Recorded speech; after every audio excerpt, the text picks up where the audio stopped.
Selamat datang di channel Dengarkan Buku. Ini adalah audiobook The Count of Monte Cristo karya Alexandre Dumas. Bab 61. Cara tukang kebun mengusir tikus tanah.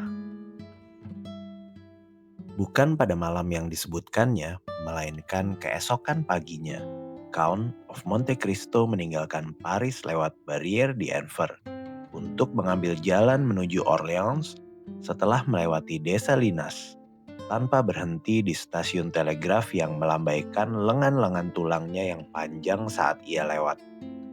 Sang Count tiba di menara Montlhéry yang terletak sebagaimana diketahui semua orang, di titik tertinggi dataran yang menyandang nama yang sama. Di kaki bukit, sang Count turun dari keretanya dan mulai mendaki melalui jalan setapak yang berkelok-kelok selebar sekitar 45 cm. Saat mencapai puncak, ia dihadang oleh pagar hidup yang dulu berbunga putih dan merah. Kini telah berubah menjadi buah-buahan hijau yang menggantung. Monte Cristo mencari pintu masuk ke pekarangan itu, dan tak lama kemudian menemukan sebuah gerbang kayu kecil yang engselnya terbuat dari ranting willow, diikat hanya dengan paku dan seutas tali. Sang Count segera memahami mekanismenya. Gerbang pun terbuka, dan ia pun berdiri di sebuah tanah mungil, panjang 20 kaki dan lebar 12, dibatasi di satu sisi oleh pagar itu sendiri dan di sisi lain oleh menara tua yang diselimuti ivy yang dipenuhi bunga tembok. Tak seorang pun yang melihat menara tua ini, yang lapuk oleh usia namun dihiasi bunga-bunga seperti seorang nenek yang berdandan rapi untuk menerima cucu-cucunya pada hari ulang tahun, akan menyangka bahwa menara ini mampu menceritakan kisah-kisah aneh. Seandainya selain memiliki telinga yang mengancam sebagaimana dikatakan pepatah, ia juga memiliki suara. Sebuah jalan setapak berkerikil merah membelah taman itu, diapit tepiannya oleh pagar rimbun dari tanaman boxwood yang telah tumbuh selama bertahun-tahun.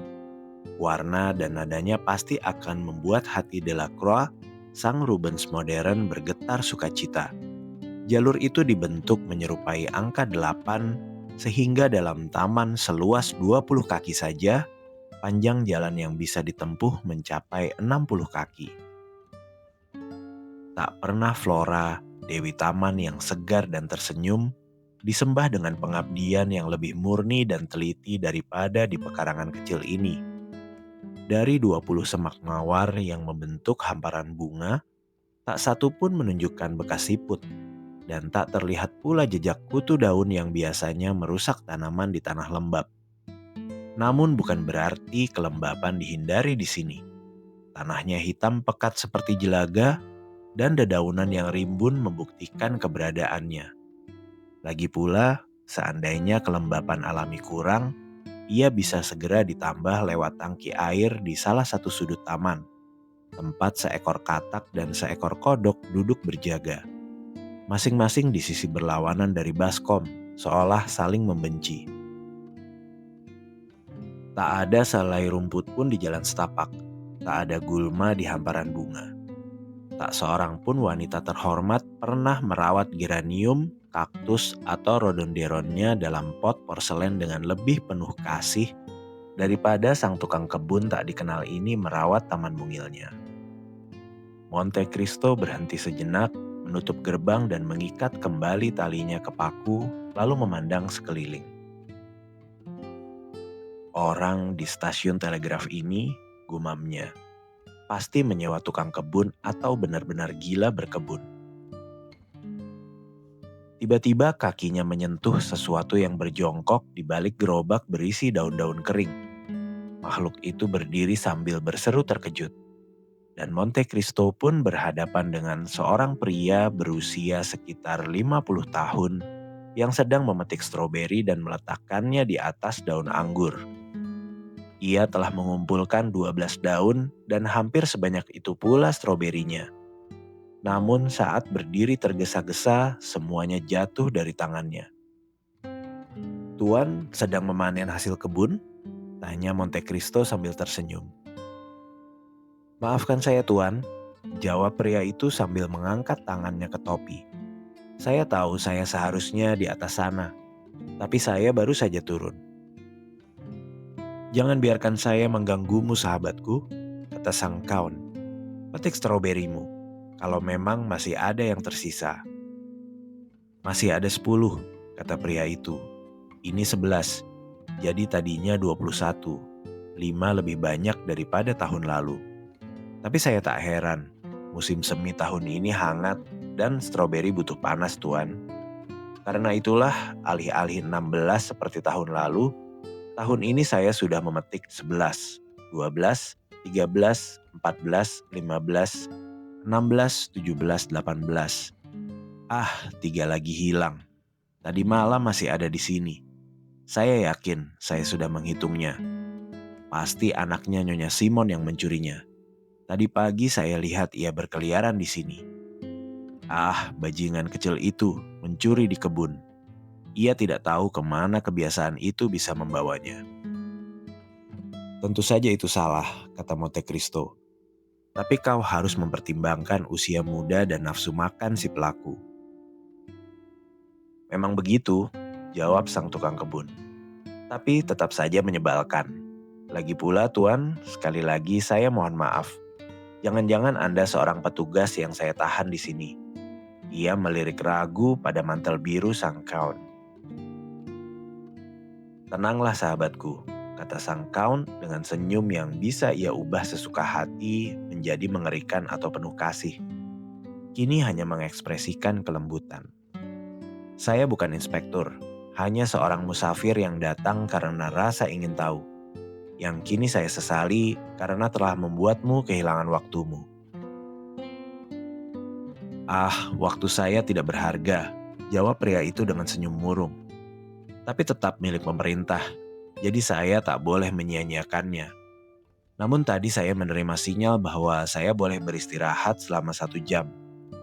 Ia melirik jam matahari, karena di perkarangan Montclair ini ada segalanya, bahkan jam matahari. Dan saya masih punya 10 menit.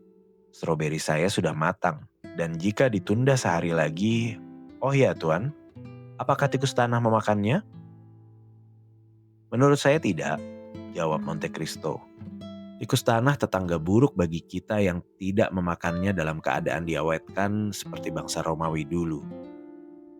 Apa? Bangsa Romawi memakan tikus tanah? Saya membacanya dalam Petronius. Benarkah? Rasanya pasti tidak enak. Meski memang ada pepatah, gemuk seperti tikus tanah. Tapi wajar saja mereka gemuk. Tidur sepanjang hari, bangun hanya untuk makan sepanjang malam. Dengar Tuan, tahun lalu saya punya 4 aprikot, 1 dicuri. Saya punya 1 nektarin, hanya 1, dan mereka memakan separuhnya di atas tembok. Nektarin yang luar biasa. Saya belum pernah makan yang lebih baik. Kau memakannya? Maksud saya, separuh yang tersisa, tentu saja. Rasanya luar biasa Tuan. Para pencuri itu selalu memilih bagian terbaik. Seperti anak Nyonya Simon tadi, yang juga tidak memilih stroberi terburuk. Tapi tahun ini, lanjut sang ahli kebun, saya akan berjaga. Bahkan jika harus duduk sepanjang malam, saya akan menjaga stroberi saya saat matang. Monte Cristo telah melihat cukup. Setiap manusia memiliki hasrat yang menggerogotinya, sebagaimana setiap buah memiliki ulatnya. Hasrat pria telegraf ini adalah berkebun. Sang kaun mulai memetik daun anggur yang melindungi anggur dari sinar matahari, dan langsung merebut hati sang tukang kebun. Apakah Tuan datang untuk melihat telegraf? Tanyanya. Ya, jika tidak melanggar aturan. Oh, tidak sama sekali, jawab sang tukang kebun. Tidak ada bahaya siapapun bisa memahami apa yang kita katakan. Saya dengar, kata sang kaun, bahwa kalian sendiri sering tidak memahami sinyal yang kalian ulang. Benar Tuan, dan justru itulah yang paling saya sukai, katanya sambil tersenyum. Mengapa? Karena saya jadi tidak bertanggung jawab. Saya hanya mesin. Dan selama saya bekerja, itu saja yang diminta. Mungkinkah, gumam Monte Cristo dalam hati, saya bertemu pria tanpa ambisi, itu akan merusak rencanaku. Tuan, kata sang tukang kebun sambil melirik jam matahari. 10 menit saya hampir habis. Saya harus kembali ke pos. Maukah Tuan ikut naik? Saya mengikutimu. Monte Cristo memasuki menara yang terbagi dalam 3 lantai. Di lantai pertama tergantung peralatan kebun, sekop, garpu, dan penyiram. Itu saja perabotannya. Lantai kedua adalah tempat tinggal sang pria, atau lebih tepatnya tempat tidurnya. Di sana terdapat beberapa perabot sederhana. Tempat tidur, meja, 2 kursi, kendi batu, dan tumbuhan kering yang digantung di langit-langit. Yang dikenali sang kaun sebagai kacang polong manis yang bijinya disimpan sang pria dengan hati-hati. Diberi label rapi seolah ia kurator kebun raya Jardin des Plantes. Apakah sulit mempelajari seni telegrafi? Tanya Monte Cristo. Belajarnya tidak lama, yang membosankan justru masa magang. Berapa gajinya? 1.000 franc, Tuan. Itu tak seberapa. Memang, tapi kami disediakan tempat tinggal, seperti yang Tuan lihat. Monte Cristo memandang ruangan itu. Mereka naik ke lantai 3, ruang telegraf. Sang kaun memperhatikan 2 tuas besi yang menggerakkan mesin itu. Sangat menarik, katanya. Tapi pasti membosankan untuk seumur hidup. Awalnya leher saya kaku terus memandangnya. Tapi setelah setahun, saya terbiasa. Lagi pula kami punya jam rekreasi dan hari libur. Hari libur? Ya. Kapan? Saat berkabut. Ah, tentu saja. Itu hari libur terbaik saya. Saya pergi ke kebun, menanam, memangkas, merapikan, dan membunuh serangga sepanjang hari. Berapa lama kau di sini?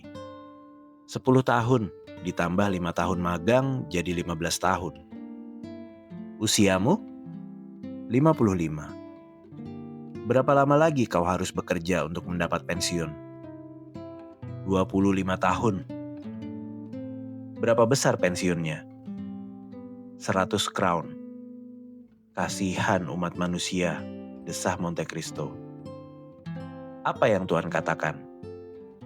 Saya bilang ini sangat menarik. Apa?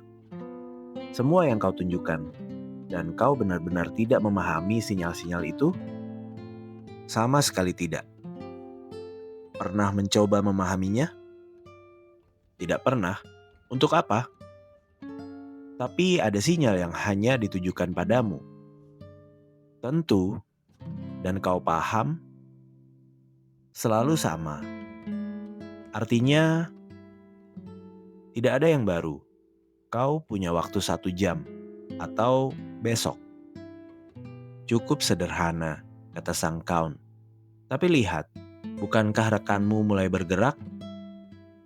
Ah, benar. Terima kasih, Tuan. Apa yang dikatakannya? Sesuatu yang kau pahami? Ya, ia bertanya apakah saya siap. Dan kau menjawab dengan tanda yang sama, yang sekaligus memberitahu rekan kita di kananku bahwa saya siap, dan memberi isyarat pada rekan di kiriku untuk bersiap pula. Sangat cerdas, kata sang kaun. Tunggu saja, kata sang pria dengan bangga. 5 menit lagi ia akan berbicara. Kalau begitu, saya punya 5 menit, gumam Monte Cristo. Lebih dari cukup. Tuan yang baik, bolehkah saya mengajukan satu pertanyaan? Silahkan, Tuan. Kau suka berkebun? Sangat suka.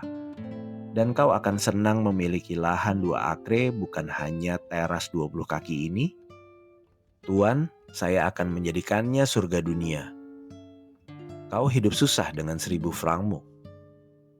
Cukup susah, tapi saya tetap hidup.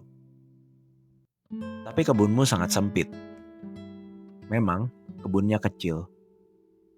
dan sekecil apapun dipenuhi tikus tanah yang memakan segalanya. Mereka musuh terbesar saya. Dengar, jika kau kebetulan menoleh saat rekan kananmu mengirim sinyal, saya tidak akan melihatnya. Apa yang terjadi? Saya tidak bisa mengulang sinyalnya. Lalu, karena kelalaian, saya akan didenda. Berapa? 100 franc. 10% penghasilanmu. Itu denda yang berat. Apakah pernah terjadi padamu? Sekali Tuan, saat saya sedang mencangkok mawar. Bagaimana jika kau mengganti sinyalnya dengan yang lain? Itu berbeda. Saya akan dipecat dan kehilangan pensiun. 300 franc? 100 crown. Ya, Tuan. Jadi saya tidak mungkin melakukan hal semacam itu. Bahkan demi gaji 15 tahun, pikirkanlah. 15.000 franc? Ya. Tuan, Anda membuat saya takut. Jangan bodoh. Tuan, Anda menggoda saya? Tepat sekali, 15.000 franc. Paham? Tuan, izinkan saya melihat rekan kanan saya. Jangan lihat dia, tapi lihat ini. Apa ini? Apa? Kau tidak kenal kertas-kertas ini? Uang kertas bank. Tepat, ada 15 lembar. Milik siapa? Milikmu, jika kau mau. Milik saya? Seru pria itu nyaris tersedak. Ya, milikmu sendiri. Tuan, rekan kanan saya sedang memberi sinyal.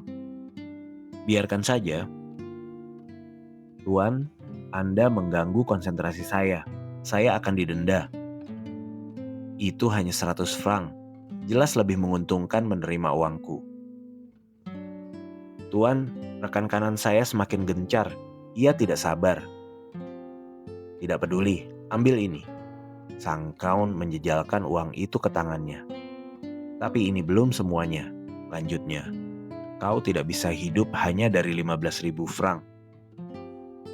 Saya masih punya pekerjaan. Tidak, kau akan kehilangannya karena kau akan mengubah pesan rekanmu. Oh Tuan, apa yang Anda usulkan? Hanya lelucon.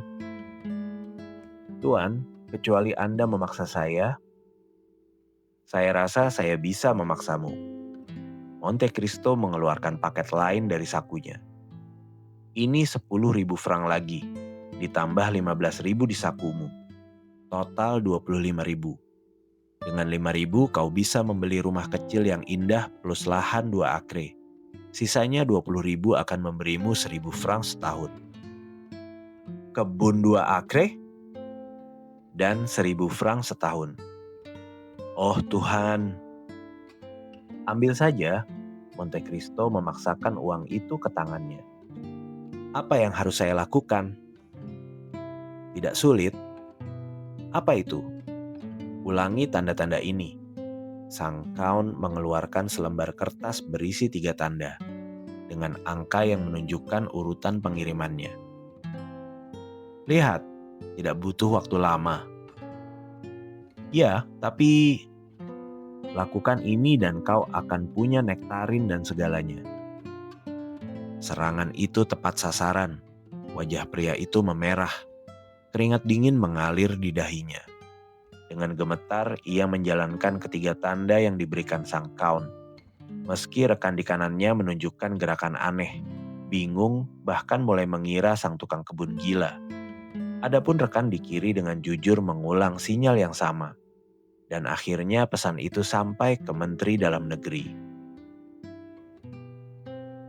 Kini kau kaya, kata Monte Cristo. Ya, jawab pria itu. Tapi dengan harga berapa? Dengar sahabatku, kata Monte Cristo. Aku tidak ingin kau menyesal. Percayalah padaku saat aku bersumpah. Kau tidak merugikan siapapun. Justru kau telah memberi manfaat bagi umat manusia. Pria itu memandang uang kertas itu, merabanya, menghitungnya, lalu pucat, lalu memerah. Ia bergegas ke kamarnya untuk minum air, tapi belum sempat mencapai kendi, ia pingsan di tengah tumpukan tanaman keringnya.